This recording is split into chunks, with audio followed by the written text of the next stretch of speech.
jemaat Tuhan, selamat datang di ibadah online MDC Samarinda. Senang sekali bisa menyambut Anda semua, terutama bagi Anda yang baru pertama kali hadir bersama-sama dengan kami.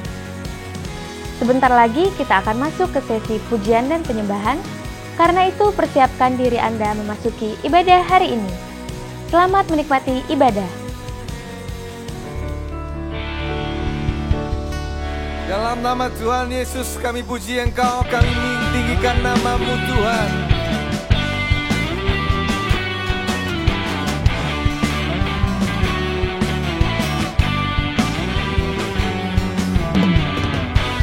Firman terangi jalanku, perisai iman di setiap waktu. Lindungiku dari segala, tak pernah ku ragu, karena Dia bersamaku, setia menjaga dengan kuasa mulia.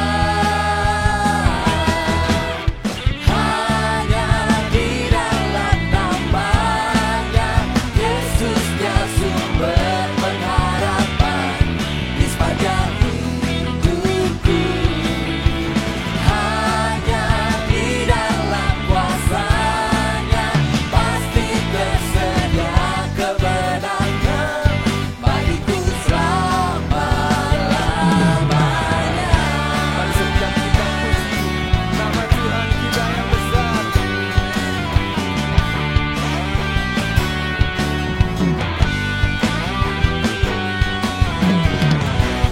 Kebenaran yang bebaskan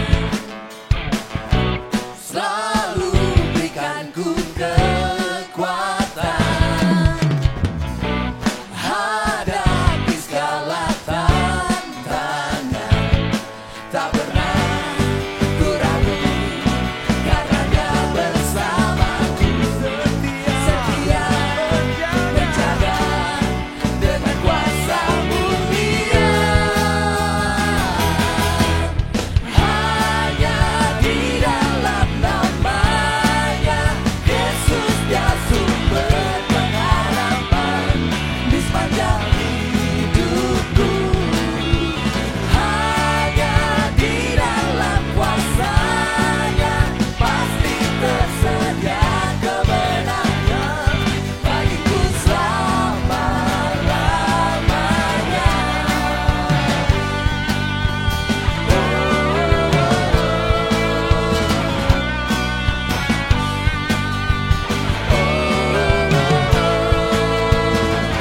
Dalam nama-Nya ada pengharapan, dalam kuasa-Nya kemenangan. Hanya di dalam nama-Nya, Yesus Dia sumber pengharapan di sepanjang hidupku. Hanya di dalam kuasa-Nya pasti tersedia kemenangan bagiku selamanya. Hanya di dalam nama-Nya, Yesus Dia sumber pengharapan di sepanjang hidupku. Hanya di dalam kuasa-Nya pasti tersedia kemenangan bagiku selama-lamanya.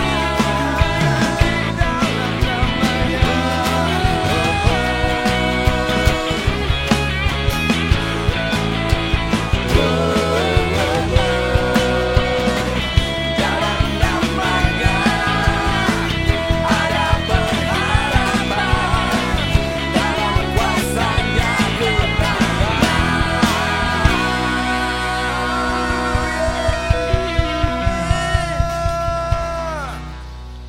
Kami percaya Tuhan ketika kami bersatu hati untuk menyembah Raja di atas segala raja, ada kekuatan yang baru, ada kemuliaan Tuhan melingkupi setiap anak-anaknya. Kami percaya Tuhan, dimanapun jemaat-Mu berada, mujizat-Mu nyata atas mereka. Thank you Lord.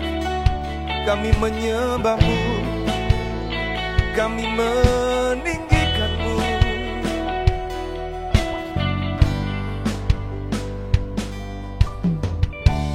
Bapakku datang menyembah-Mu di sini. Ku percaya Kau ada bagiku.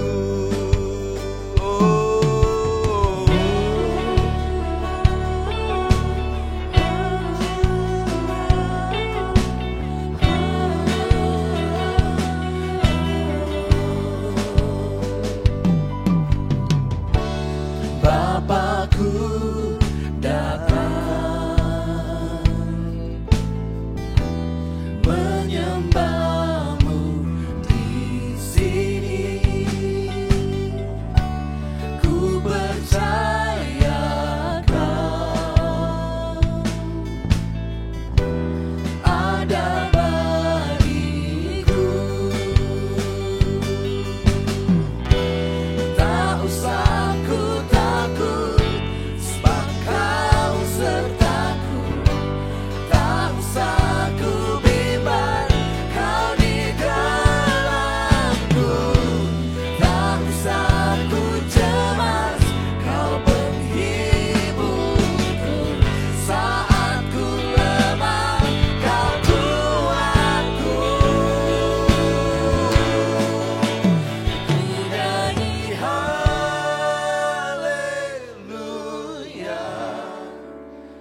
ku nyanyi haleluya. Sungguh Kau hebat, ajaib perkasa perbuatan-Mu. Nyanyikan, ku nyanyi haleluya,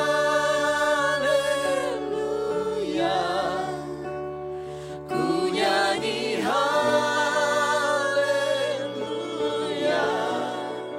Sungguh Kau hebat, ajaib perkasa perbuatan-Mu. Ini hidup kami Tuhan, di hidupku.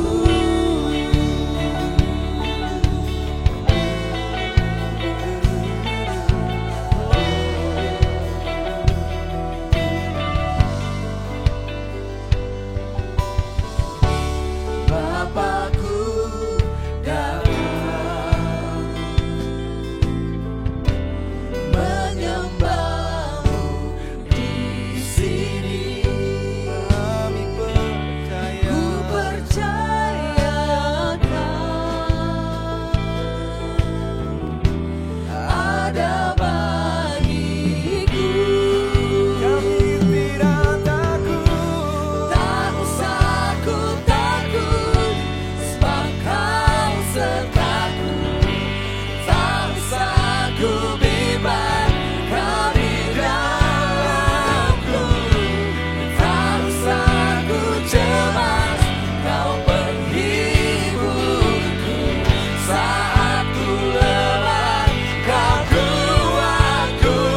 Segenap hati percaya Tuhan. Ku nyanyi haleluya, ku nyanyi haleluya. Sungguh Kau hebat, ajaib perkasa perbuatan-Mu.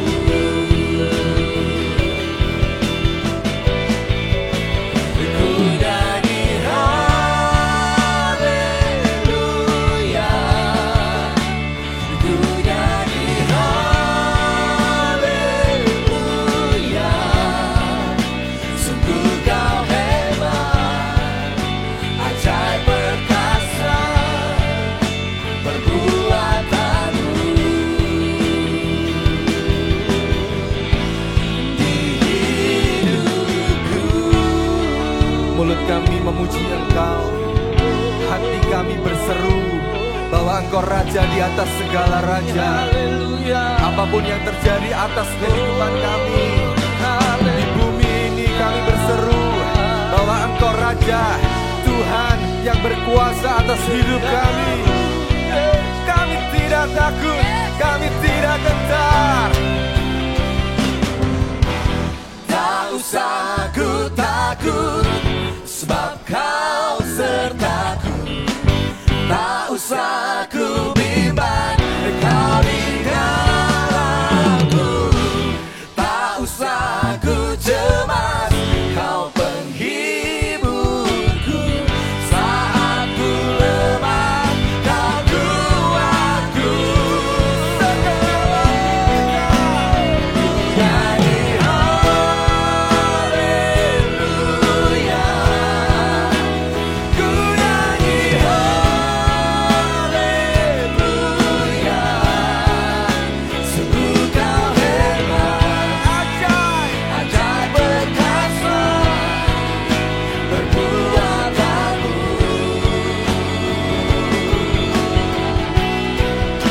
Ku nyanyi haleluya, ku nyanyi haleluya. Sungguh Kau hebat, ajaib perkasa, perbuatanmu. Iman kami berseru kepadamu.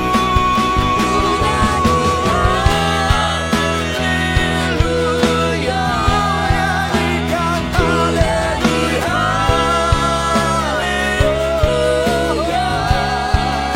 Sungguh Kau hebat, ajaib perkasa, perbuatanmu. Ku nyanyi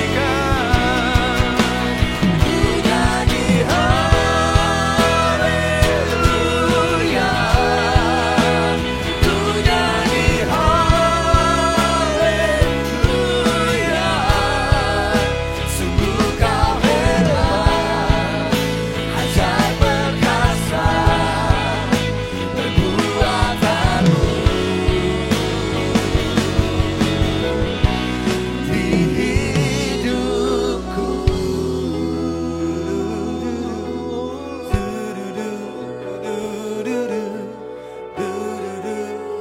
nyanyi haleluya,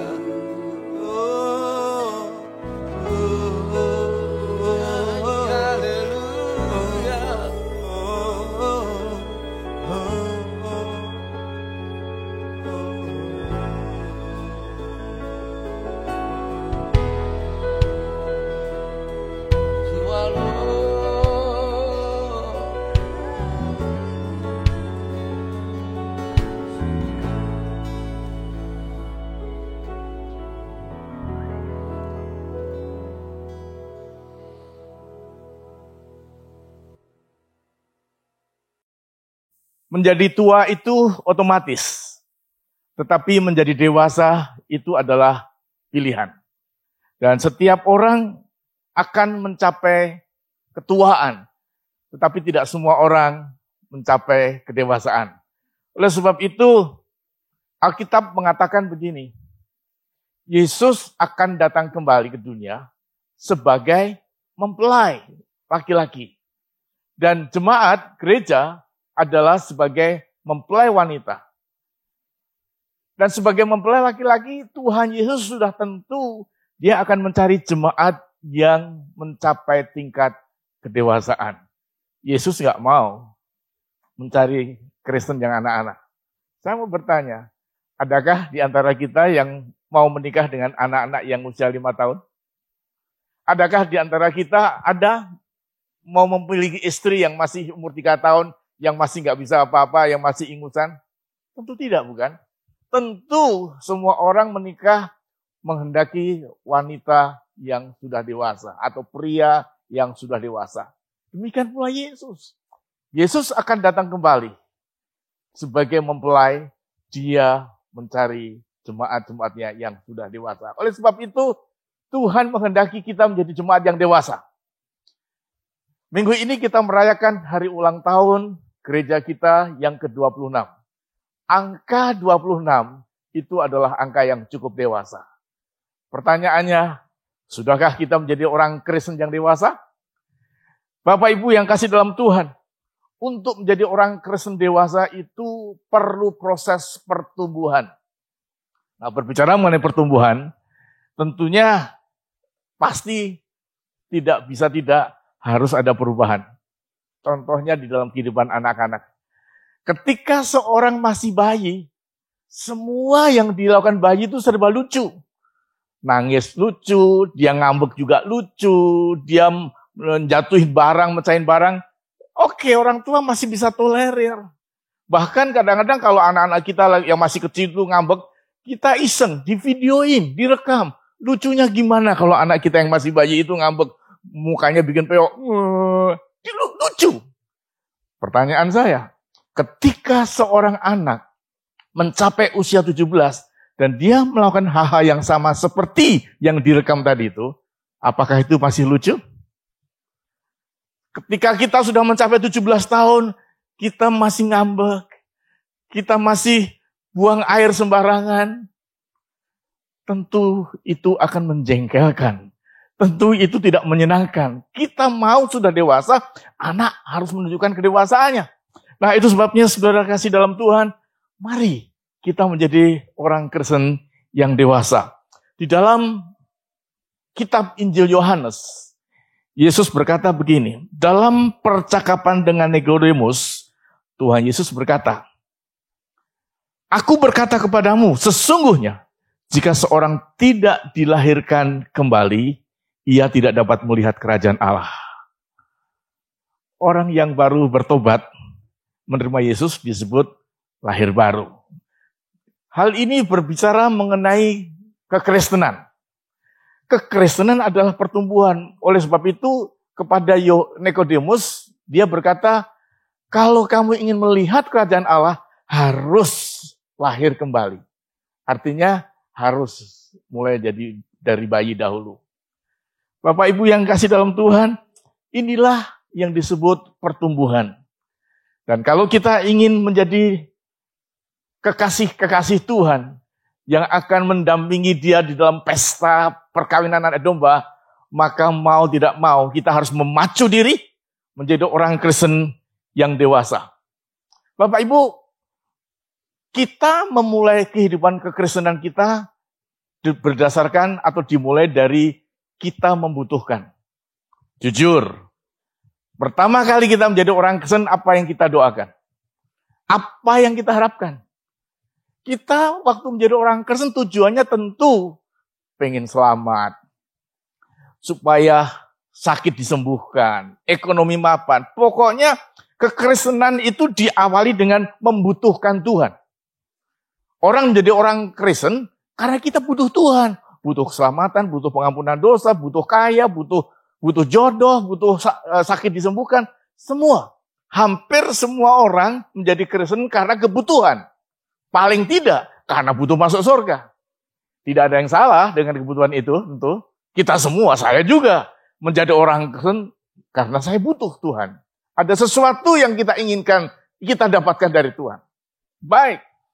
Tetapi seiring dengan pertumbuhan dan kedewasaan kekristenan, tentu kita tidak bisa berhenti menjadi orang Kristen hanya kita butuh Tuhan.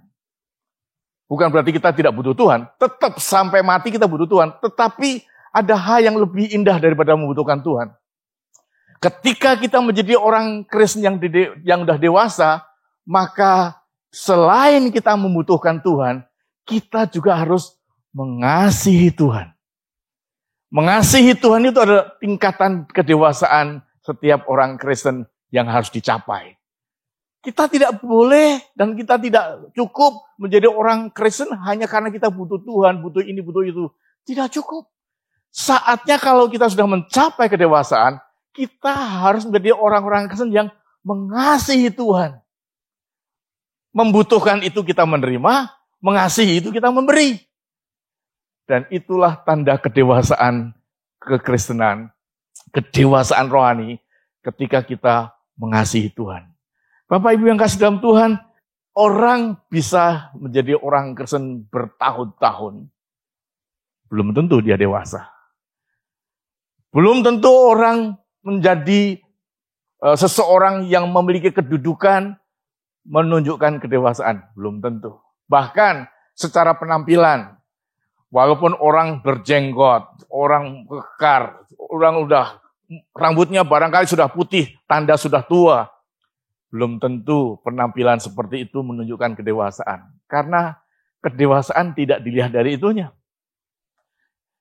Mari kita bersama-sama melihat firman Tuhan. Apa sih yang menandakan orang Kristen itu dewasa rohani atau tidak?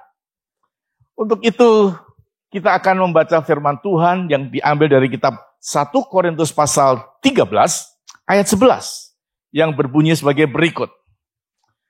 Ketika aku kanak-kanak, aku berkata-kata seperti kanak-kanak. Aku merasa seperti kanak-kanak. Aku berpikir seperti kanak-kanak. Sekarang sesudah aku menjadi dewasa, aku meninggalkan sifat kanak-kanak itu. Inilah firman Tuhan yang menjadi dasar renungan kita menjadi orang Kristen yang dewasa secara rohani. Ayat ini menunjukkan ada 3 tanda yang menandai apakah seorang itu anak-anak atau dewasa. Yang pertama, tanda orang itu anak-anak atau dewasa dilihat dari perkataannya. Ayat ini berkata begini, ketika aku kanak-kanak, aku berkata-kata seperti kanak-kanak. Kedewasaan seseorang itu pertama dilihat dari omongannya, dari perkataannya. Omongan yang bagaimana? Anak-anak mulutnya gak bisa dipegang, Bapak Ibu. Anak-anak itu gak bisa dipercaya omongannya, bisa berubah. Apalagi nanti dia anak-anak bilang, aku mau ikut papa. Nanti datang mamanya bawa es krim. Aku ikut mama. Karena ada yang lain yang menarik hatinya. Padahal tadi bilangnya mau ikut papa. Hanya gara-gara es krim, dia udah berubah. Itu anak-anak. Gak bisa dipegang. Anak-anak juga memiliki perkataan yang suka mengeluh.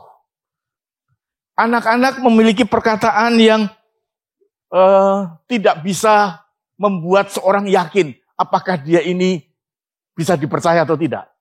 Pokoknya anak-anak cirinya omongannya tidak bisa dipercaya.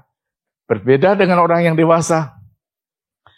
Kedewasaan seseorang itu dilihat dari tanggung jawabnya. Orang Kristen yang sudah dewasa, hidupnya akan dapat dipercaya. Ketika dia berjanji, dia akan membuktikan janjinya.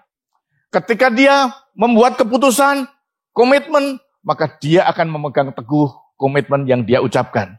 Kedewasaan itu dilihat dari pertanggungjawabnya di dalam berbicara. Perkataan orang dewasa bisa dipercaya dan bisa dipertanggungjawabkan. Dan orang yang dewasa itu pun memiliki sifat dia bisa menempatkan diri dalam perkataan. Kalau anak-anak ngomong itu polos, asal ngomong aja. Nggak tahu itu di rumah, nggak tahu di jalan, ada tamu atau tidak. Anak ngomong asal ngomong. Beda dengan orang dewasa. Orang dewasa tuh ngomong pilih-pilih. Dia bisa menempatkan diri. Dia tidak semuanya diucapkan, rahasia-rahasia. Makanya anak-anak kadang-kadang ada baiknya. Karena saking jujurnya anak-anak, kadang-kadang orang yang datang di rumah kita, itu bisa tahu apa yang terjadi. Karena anak kita membocorkan rahasia kita. Misalnya, di rumah ada apa?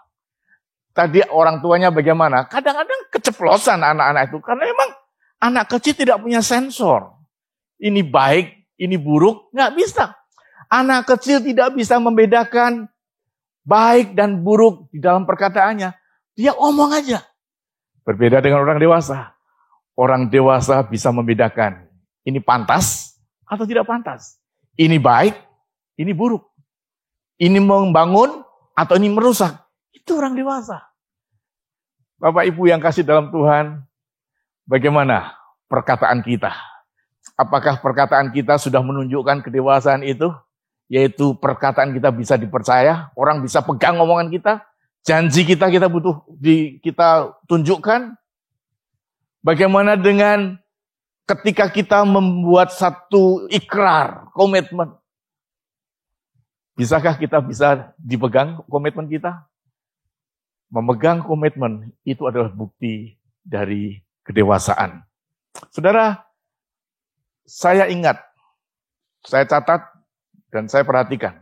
Setiap kali seorang pasien, orang yang sedang sakit, memeriksakan dirinya ke dokter. Tentu saudara tahu, apa yang dilakukan oleh dokter ketika seorang pasien datang kepada dokter untuk mengetahui sakitnya apa?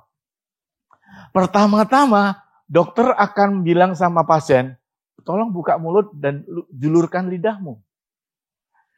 Seorang dokter mendiagnosa penyakit seseorang itu dari lidahnya. Melihat lidahnya, ketika dokter melihat lidah seorang pasien, dia bisa menentukan, oh ini sakit apa. Dan ternyata secara rohani pun seperti itu. Kedewasaan rohani seseorang bisa dilihat dari lidahnya, dari mulutnya. Apakah mulutnya, lidahnya bisa dipercaya? Apakah mulutnya mengatakan perkataan-perkataan yang membangun atau merusak? Apakah dia masih mengatakan perkataan-perkataan yang seperti di kebun binatang? Atau perkataannya membangun, yang manis, yang sedap didengar? Kedewasaan seseorang akan membuat mulutnya, lidahnya dipercaya dan bisa membedakan kapan saatnya kita berbicara dengan tepat. Dan kita bisa membedakan mana yang buruk dan yang baik. Itu yang pertama. Tanda kedewasaan dilihat dari lidah, dari perkataan. Yang kedua, apa tanda kedewasaan? Firman Tuhan berkata begini, ketika aku kanak-kanak, aku berkata-kata seperti kanak-kanak. Aku merasa seperti kanak-kanak. Hal yang kedua, dari kedewasaan rohani dilihat dari perasaannya. Anak kecil kita semua tahu, perasaan anak kecil cenderung egois, suka baper, suka tersinggung, dan suka ngambek. Itu perasaan. Itu warna anak kecil, baperan, ngambekan, tersinggungan, itu adalah tanda anak kecil. Anak-anak. Kalau orang dewasa tentunya dia bisa mengampuni, dia bisa membedakan, bisa memaklumi keadaan yang terjadi. Walaupun suatu hal terjadi tidak sesuai dengan yang diinginkan, orang dewasa akan bisa menguasai diri. It's okay. Kita memaklumi. Orang bisa berbuat salah, orang bisa berbeda pendapat, orang dewasa akan memaklumi perbedaan. Tapi anak kecil nggak bisa. Dia mau aku harus begini, aku begitu. Kalau nggak diikuti kemauannya, dia marah. Itu anak kecil. Berbeda orang dewasa. Orang dewasa kalau diikuti syukur, senang pasti. Tapi kalau tidak, ya udah mau apa lagi. Kedewasaan membuat seorang berpikir positif dan bersikap positif. Khususnya perasaannya. Orang yang dewasa ketika dia mendapatkan tekanan, ketika dia menghadapi masalah, kesulitan, dia akan mengatakan pada dirinya, it's okay, kita akan hadapi. Kita akan lakukan apa yang bisa kita lakukan. Walaupun dalam keadaan yang sesak, walaupun menyakitkan. Tetapi orang dewasa akan tetap bertahan. Bahkan dia akan memiliki kesanggupan mengatasi. Dan sangat berbahagia rasanya ketika orang dewasa bisa menyelesaikan satu masalah. Itu satu sukacita yang besar. Ketika kita mendapatkan masalah, kesulitan, problem, dan kita bisa mengatasi, itu ada sukacita yang besar. Itulah hebatnya orang dewasa. Ketika dia menghadapi tekanan, ketika dia menghadapi masalah, dia tidak merengek, dia tidak putus asa, tidak menyerah, tapi dia akan berdiri, dia akan hadapi, dan dia akan menangkan. Disitulah kedewasaan. Saudara, berbicara tentang masalah, kita sampai hari ini masih menghadapi masalah. Masalah corona, COVID-19 ini sampai hari ini masih membuat kita pusing. Secara ekonomi berantakan. Sekolah kita juga sulit. Kerja sulit. Ke gereja juga sulit. Tetapi bagi orang dewasa, jangan menjadikan masalah itu sebagai satu kehancuran. Jangan. Justru masalah yang datang kepada kita itu menjadi satu tantangan. Bagaimana kita bisa mengatasi masalah kita. Itu orang dewasa. Kita nggak bisa menghentikan masalah. Dan kalau kita sebagai orang dewasa, kita sadar. Masalah itu adalah bagian daripada hidup. Tidak mungkin orang hidup tanpa masalah. Dan kita tidak bisa menolak masalah. Apakah saudara bisa bikin poster taruh di dada, aku tidak butuh masalah, masalah jangan datang. Bisa begitu? Nggak bisa. Sebesar apa saudara menulis di dadamu, aku tidak butuh masalah, tetap masalah itu datang. Karena masalah adalah bagian dari kehidupan untuk memproses kita. Di sini dibutuhkan kedewasaan. Dan saudara, menjadi orang Kristen yang dewasa itu tidak menjadikan segala sesuatu membuat kita cengeng. Kita tidak mudah menyerah. Kita tidak akan berputus asa. Kita akan tetap teguh menghadapi segala sesuatu. Itu bukti kedewasaan. Perasaan kita positif. Perasaan kita berani. Perasaan kita memiliki satu keyakinan. Aku bisa. Itu yang kedua. Perasaan. Yang pertama, perkataan. Yang kedua, perasaan. Dan yang ketiga, apa yang menandai kedewasaan seseorang? Pikiran. Sekali lagi saya baca firman Tuhan dalam 1 Korintus pasal 13 ayat 11 tadi. Ketika aku kanak-kanak, aku berkata-kata seperti kanak-kanak. Aku merasa seperti kanak-kanak. Dan yang ketiga, aku berpikir seperti kanak-kanak. Jadi hal yang ketiga yang menandai kedewasaan seorang adalah pikirannya. Apa sih yang menjadi pikiran anak-anak? Anak-anak memiliki kecenderungan dia hanya memikirkan diri sendiri. Yang penting aku dapat, yang penting aku suka, gak peduli dengan orang lain. Itu anak-anak. Jadi anak-anak itu gak pernah mau memikirkan orang lain. Hanya orang dewasa yang mau memikirkan nasib orang lain. Anak-anak itu pikirannya dangkal. Tidak stabil. Anak-anak itu pikirannya sempit. Tidak luas. Tidak memiliki pertimbangan-pertimbangan yang cukup untuk membuat keputusan. Semua keputusan, semua kemauan itu hanya tertuju kepada dirinya. Ego. Berbeda dengan orang yang dewasa. Orang yang dewasa, dia akan memikirkan orang lain. Firman Tuhan berkata begini. 1 Yohanes pasal 3 ayat 17 dan 18. Barang siapa mempunyai harta duniawi dan melihat saudaranya menderita kekurangan tetapi menutup pintu hatinya terhadap saudaranya itu, bagaimana kasih Allah dapat tetap dalam dirinya? Ayat 18. Anak-anakku, marilah kita mengasihi bukan dengan perkataan atau dengan lidah, tapi dengan perbuatan dan dalam kebenaran. Ayat ini mengatakan, kalau kita mempunyai harta, melihat saudara kita menderita kekurangan, kita menutup hati terhadap saudara kita yang kekurangan itu. Menutup hati artinya kita nggak peduli, kita nggak mau ngasih, kita nggak mau ngerti, kita hanya mikir diri sendiri, yang penting aku puas, yang penting aku kenyang, yang penting aku aman. Sesungguhnya itu adalah sifat kanak-kanak. Kalau orang dewasa nggak begitu. Orang dewasa ketika kita melihat ada orang lain yang menderita, kita akan berpikir, duh, dia menderita ya. Apa yang aku bisa lakukan? Apa yang aku bisa berikan? Itu dewasa. Orang dewasa itu memiliki sensitivitas, kepekaan, melihat merasakan, dan memenuhi kebutuhan orang lain yang sedang membutuhkan atau yang sedang menderita. Bapak Ibu yang kasih dalam Tuhan, saat-saat seperti ini dibutuhkan orang-orang Kristen yang memiliki kedewasaan rohani, yaitu orang yang memiliki kepekaan.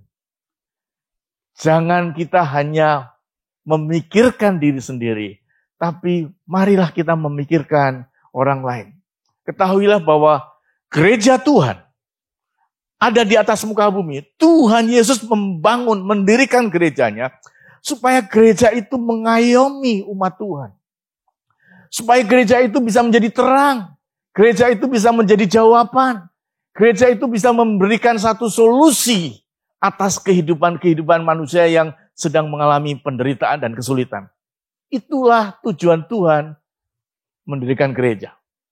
Oleh sebab itu, di dalam kehidupan dan pelayanan Tuhan Yesus di atas muka bumi selama 3,5 tahun, hampir tiap hari Yesus mempunyai program, aktivitas. Dia mencari orang susah, orang yang sakit, orang yang menderita, apapun yang dia ditemui di jalan, apapun yang datang ke dalam dirinya pada waktu dia sedang melakukan acara-acara, dia akan menyempatkan waktunya menemui orang yang susah. Dia akan memberikan perhatiannya kepada orang yang menderita. Dan untuk itulah gereja Tuhan ada di atas muka bumi. Ulang tahun yang ke-26. Biarlah ini menjadi satu peringatan bagi kita. Sudah saatnya kita menjadi orang yang dewasa. Sudah saatnya kita tidak boleh hanya memikirkan diri sendiri. Kita memikirkan orang lain. Kita mempedulikan orang-orang yang menderita. Bapak Ibu yang kasih dalam Tuhan, kembali lagi. Yesus Kristus akan datang lagi ke dunia sebagai mempelai. Dan gereja adalah calon mempelai wanita Kristus. Yang harus kita ingat adalah ketika dia datang kembali nanti, dia hanya mencari orang-orang yang dewasa secara rohani. Pertanyaannya, sudahkah kita menjadi orang Kristen yang dewasa? Sudahkah kita siap untuk menjemput Tuhan? Sudahkah siap untuk kita berdampingan dengan Tuhan? Atau kita masih menjadi orang Kristen kanak-kanak? Yang menjadi orang Kristen ke gereja, berdoa, itu hanya isinya minta. Kita butuh ini, butuh itu. Saatnya sekarang kita meninggalkan step membutuhkan menjadi mengasihi. Jangan salah mengerti, bukan berarti kita nggak butuh Tuhan. Kita tetap butuh Tuhan. Selama hidup kita, selama kita masih bernafas, kita tetap membutuhkan Tuhan. Karena hanya Tuhan sumber keselamatan, hanya Tuhan sumber kehidupan. Namun, seiring dengan bertumbuhnya kedewasaan iman dan rohani kita, mari kita meninggalkan kekanak-kanakan kita. Meningkat dari membutuhkan Tuhan menjadi mengasihi Tuhan. Kasihilah Tuhan dengan segenap hatimu, dengan segenap akal budimu, dengan sepenuh kekuatanmu. Kasihilah dia. Dan berbicara mengenai kasih di dalam firman Tuhan, kasih yang dari Tuhan itu bukan kasih yang datang menurut perasaan. Karena kalau kasihnya kasih perasaan, itu mood-moodan, saudara.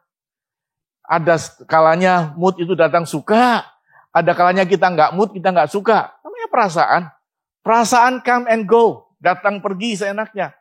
Tetapi kasih yang dari Tuhan itu bukan perasaan. Perintah. Perintah Tuhan adalah kasihilah sesamamu manusia seperti dirimu sendiri. Mari kita mengasihi sesama kita. Dan yang terutama adalah kasihilah Tuhan. Ingat, kasih itu adalah perintah. Tidak menunggu perasaan. Tidak menunggu, aku belum tergerak. Enggak. Tergerak atau tidak tergerak, mengasihi itu harus dan wajib. Sebagai orang yang dewasa rohani, mari kita saatnya mengasihi Tuhan dengan segenap hati kita. Dan mengasihi sesama kita seperti kita mengasihi diri sendiri. Itu adalah tanda kedewasaan. Kiranya merayakan ulang tahun yang ke-26 gereja kita ini, kita menjadi jemaat, menjadi orang-orang Kristen yang dewasa. Tidak kanak-kanak. Bagaimana kita tahu? Dari perkataan kita, dari pikiran kita, dan dari perasaan kita.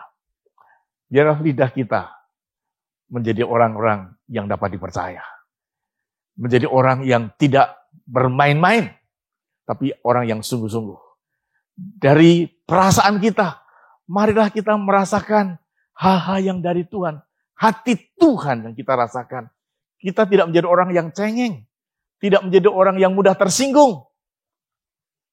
Kalau anak-anak kecil tersinggung, kita merasa lucu.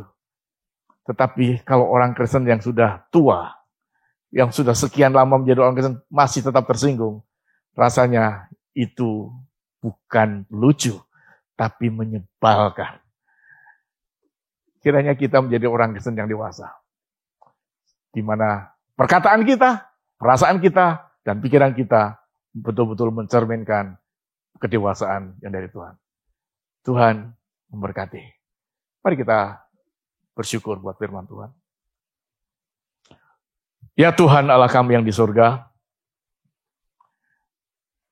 kami bersyukur ya Tuhan, karena setelah sekian lamanya kami menjadi murid-Mu, setelah sekian lamanya kami menjadi pengikut Tuhan, ada banyak hal yang kami ketahui, tetapi tidak cukup Tuhan kami hanya mengetahui. Terlebih lagi Tuhan ajar kami untuk kami membangun satu kedewasaan. Baik di dalam tutur kata kami, dalam perasaan kami, bahkan dalam cara berpikir kami. Biar kami menunjukkan kedewasaan iman Kristen itu. Jadikan kami Tuhan, menjadi orang-orang yang mengerti akan kehendak-Mu. Sehingga ketika kami berjalan bersama-Mu, maka orang akan melihat bahwa kami adalah orang Kristen yang dewasa. Dari perkataan kami, orang merasakan sejuk. Dari perasaan kami, orang akan merasakan bahwa ada ketenangan dan ada satu kedewasaan. Tuhan, kami berdoa Tuhan untuk jemaat-Mu yang saat ini bersama-sama mendengarkan firman-Mu. Kiranya anugerah-Mu akan menyertai kami dan mendewasakan kami. Sehingga kami tidak lagi diombang-ambingkan oleh rupa-rupa pengajaran. Kami tidak lagi diombang-ambingkan oleh rupa-rupa keinginan duniawi. Tetapi kami bisa berdiri teguh memegang prinsip firman-Mu yang begitu indah pada kami. Pada siang hari ini Tuhan kami berdoa agar kami semua bertumbuh dewasa. Sehingga ketika Engkau datang kembali yang kedua kali, kami siap Tuhan untuk menjadi pendamping-Mu. Kami siap memberikan seluruh hati kami menjadi calon mempelai wanita di dalam pesta anak domba, di dalam pesta yang meriah bersama-Mu. Kami menantikan kedatangan-Mu ya Tuhan. Kami siap. Terima kasih Bapa. Kami bersyukur. Amin. Setelah kita mendengarkan firman Tuhan, saatnya kita memberikan persembahan. Di gereja kita memberikan persembahan lewat amplop, lewat kotak. Tapi di dalam masa corona ini, kita lebih modern, lebih canggih. Persembahan cukup kita melihat nomor di bawah ini. Dan saudara bisa mengirimkan lewat nomor ini. Atau saudara bisa memakai M-Banking saudara, pakai QR. Dan apa yang sudah tersedia di depan saudara, entah itu HP, entah itu kartu ATM, lakukanlah. Sebab segala sesuatu dari Tuhan dan untuk Tuhan. Selamat memberi.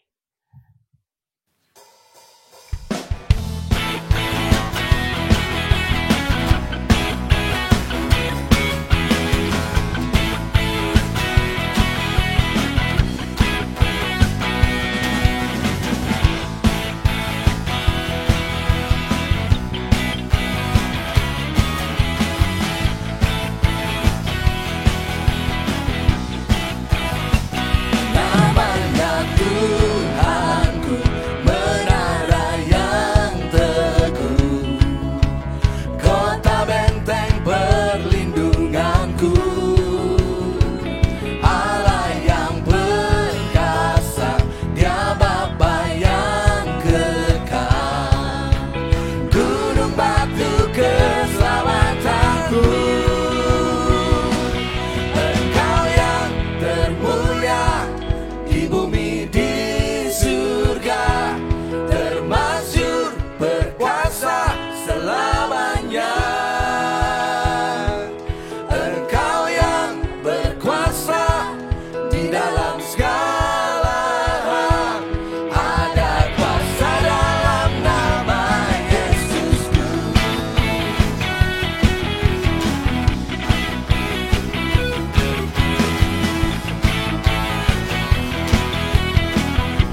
Kembali kita akan mengakhiri pertemuan kita, tetapi biarlah Roh Kudus tetap bersama kita. Dimanapun saudara berada, di rumah, di jalan, jangan takut dengan keadaan yang sedang terjadi dalam hidup kita.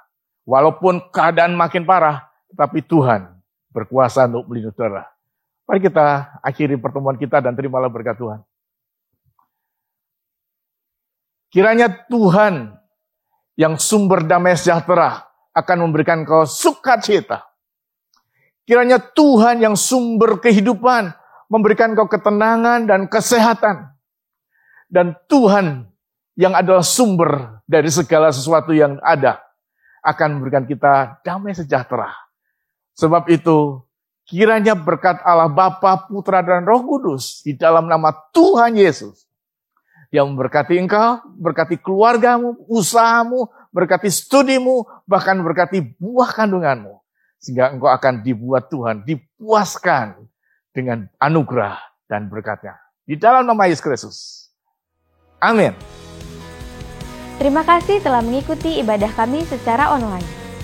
Kami percaya Anda terus bertumbuh dalam iman dan kasih kepada Tuhan.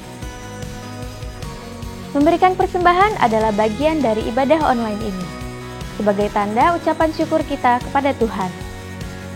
Anda dapat mengirimkan persembahan dan persepuluhan ke rekening gereja dengan cara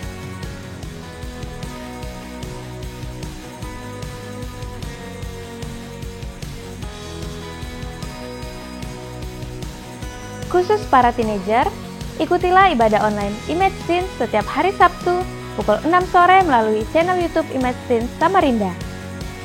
Ibadah Star Kids dapat diikuti melalui aplikasi Zoom setiap hari Minggu pukul 11 siang. Informasi lebih lengkap dapat menghubungi Kak Louis. Doa Diper dapat diikuti secara online setiap hari Kamis pukul 7 malam melalui channel YouTube MDC Samarinda. Selama Doa Diper, Anda dapat mengirimkan pokok doa Anda untuk didoakan dalam Doa Diper. Ibadah online tanggal 2 Agustus akan diadakan perjamuan kudus. Teknis perjamuan akan diinformasikan lebih lanjut. Jangan lupa untuk tetap terkoneksi dengan MDC Samarinda. Anda bisa follow dan subscribe ke media sosial kami di Instagram, Facebook, YouTube, maupun aplikasi MDC Samarinda. Terima kasih telah beribadah bersama kami, dan kami sangat menantikan kunjungan Anda selanjutnya.